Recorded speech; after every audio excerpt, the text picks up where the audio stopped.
BFM TV, j'ai une question concernant la circulaire du ministère de l'Intérieur, concernant la nuance politique de NUPS.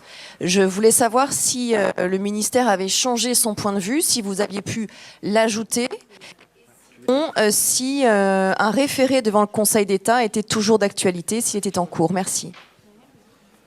Oui, alors je vais répondre peut-être avec Manuel Bompard. Sur la question de la nuance, vous savez qu'il y a 3 rattachements, je vais rentrer un peu pour expliquer, 3 rattachements différents au moment où vous déposez une candidature. Rattachement politique, c'est l'étiquette que vous vous donnez, rattachement financier, rattachement communication audiovisuelle. Et derrière, le préfet, en gros le ministère de l'Intérieur, vous attribue une nuance. C'est-à-dire que vous avez pu déclarer une étiquette et le ministère vous attribue une nuance.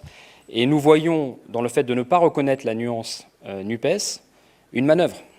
Clairement, ce qui est autorisé pour la coalition Renaissance ne nous est pas reconnu. Donc on a un vrai problème, puisque le ministre de l'Intérieur sortant est par ailleurs candidat.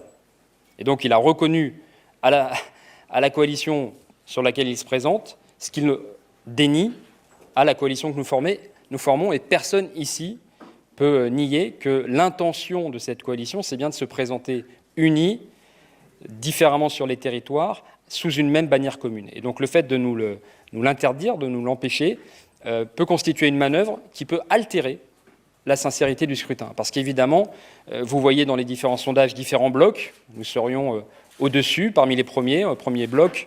Le fait de le présenter différemment au soir de l'élection du premier tour peut conduire à des changements dans l'opinion publique, et pour nous, c'est un véritable problème. Donc oui, nous avons écrit, et je laisse Manuel Bompard préciser où nous en sommes actuellement.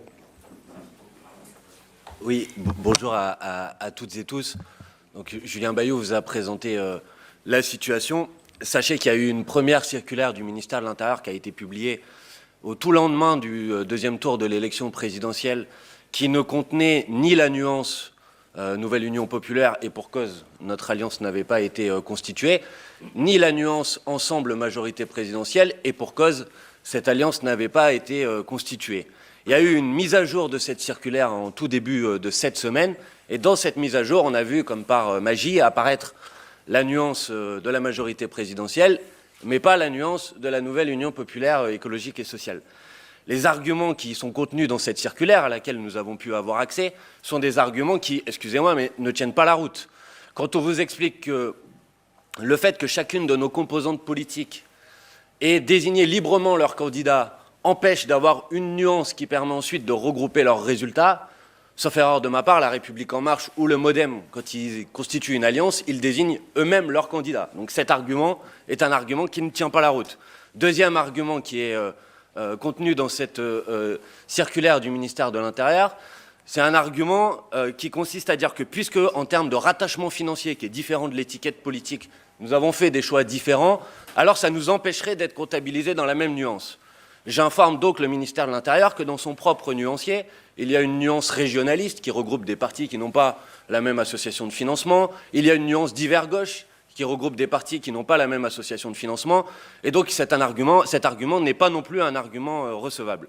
Donc nous avons écrit en commun au ministère de l'Intérieur pour lui demander de revenir sur cette décision.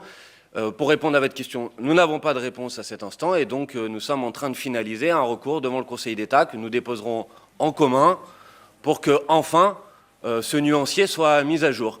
Et entendez ici que c'est un enjeu démocratique qui est fondamental, puisque c'est à partir de ces nuances que sont comptabilisés les résultats à l'échelle nationale, et donc c'est à partir de ces nuances que vont être élaborées l'annonce des résultats au soir du premier tour des élections législatives. Et donc la manœuvre est très claire, il s'agit de faire apparaître artificiellement les candidats de la majorité présidentielle en tête du premier tour de l'élection présidentielle, alors qu'ils ne le seraient pas par la réalité des suffrages. Et donc nous ne laisserons bien évidemment pas faire cette situation, et nous vous tiendrons informés des transmissions de ce recours au Conseil d'État et bien évidemment du résultat, mais en tout cas nous sommes déterminés à faire en sorte que le nuancier soit mis à jour pour répondre à la volonté démocratique des Françaises et des Français.